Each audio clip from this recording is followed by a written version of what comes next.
child was rescued on Friday, nearly 60 hours after the landslide that hit Davao de Oro. The little girl, whose age has not been disclosed, had been among the more than 100 people missing after the rain-induced landslide hit Masara village in Davao de Oro. Authorities told Agence France Presse that the rescue was a miracle. Davao de Oro Provincial Disaster Risk Reduction and Management Office spokesperson Edward Makapili said the rescue of the child gives hope to the rescuers. According to him, a child's resilience is usually less than that of adults, yet the child survived. Makapili said the child's father saw his child before she was taken to a medical facility for a checkup. China issues a warning to the Philippines, telling Filipino officials to tread carefully on the issue of Taiwan. Chinese Foreign Ministry spokesperson Wang Wenbin stresses that the Taiwan question is at the heart of China's core interests and is a red line that must not be crossed. Wenbin advises that Filipino officials tread carefully and not play with fire on the issue to avoid being manipulated and eventually hurt.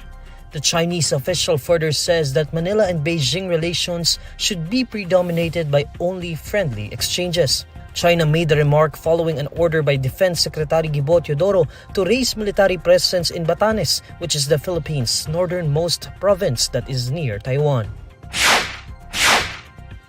House legislators call on the Senate to immediately act on resolution of both houses number 6 following President Bongbong Marcos's message of support. Deputy Speaker and Quezon Representative David Suarez says it is time for the Senate to prove whether they are partners in nation building, adding that the passage of RBH 6 is a test of their commitment to reforms that will benefit Filipinos. Suarez also says the Senate needs to prioritize the urgent need for economic constitutional reform, especially after President Marcos expressed his full support to amend economic provisions of the Charter. In a separate statement, Surigao del Norte 2nd District Representative Robert Barber shared a similar sentiment, expressing his hope that President Marcos's statement of support would finally put an end to the widening rift between the Senate and the House of Representatives. Meanwhile, Senior Deputy Speaker Aurelio Gonzalez Jr. underscores how the President's declaration ignites hope among House members and constitutional reform advocates. Gonzalez adds that with the President's support, House leaders hope that RBH 6 will be passed by March, adding that they will immediately adopt it as soon as it reaches the chamber. Cagayan de Oro City 2nd District Representative Rufus Rodriguez welcomes Marcos's declaration of support, saying the economic reform in the Charter that they have been pushing will now be noticed with the President's pronouncement. Davao del Norte 1st District Representative Pantaleon Alvarez says police and military officials should refrain from using fear-mongering tactics amid proposals for a separate Mindanao. Alvarez emphasizes that former President Rodrigo Duterte's call for an independent Mindanao is peaceful and should not be met with violence. Alvarez also says that what they are doing is not a crime, adding that officials should be for the truth and not to mislead the people. On January 31, Duterte claimed that local political forces would regroup in the Davao region to start a peaceful movement for Mindanao's independence, which is to be headed by Alvarez. But National Police Chief General Benjamin Ocorda warned of chaos if Duterte's call for separate Mindanao pushes through. Meanwhile, the Armed Forces of the Philippines earlier said that the troops were for one Philippines.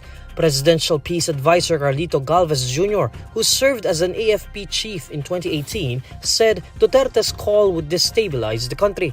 Incumbent National Security Advisor Eduardo Anew, who was an AFP chief from 2016 to 2017, said Duterte's plan would be met with resolute force. Alvarez further says that breakaway advocates were aiming to resort to reason and tap the peaceful and common aspirations for Mindanaoan people, adding that processes will be done in a peaceful manner in accordance with domestic and international law.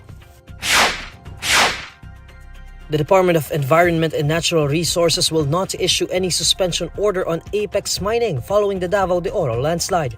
In a radio interview, Environment Undersecretary Jocelyn Fragada says that they did not issue a suspension order because they found out that the landslide occurred outside of the operations of Apex. However, Fragada noted that if they later discovered that the cause of the incident was the company's fault, the DENR will then issue such an order. Fragada adds that for now, Apex Mining is free to continue its operations as it saw fit, adding that they are cooperating with Apex Mining on its responsibility for the safety of the residents. Meanwhile, Apex Mining emphasized that the incident did not happen in its mining operation area, adding that just before the landslide, 46-seater buses and one 36-person capacity jeep are waiting for the outgoing employees. One bus had left for Mawab while the rest were waiting when the landslide occurred. Apex Mining says they are currently on limited operations because it is focusing on the rescue operations led by Davao de Oro provincial government. The landslide affected several buses carrying 86 employees of Apex Mining. As of Thursday, 45 out of the 110 missing persons are Apex employees. Meanwhile, Bayan Muna Group insisted that Apex should be held liable for the incident since the environmental damage its mining operation had done was what caused the landslide. Kilusang magbubukid ng Pilipinas also demanded accountability but from the Duterte political clan all over the Davao region, adding that the Dutertes allowed decades of logging, mining, and plantation operations across Davao region which contributed to the destruction of environment.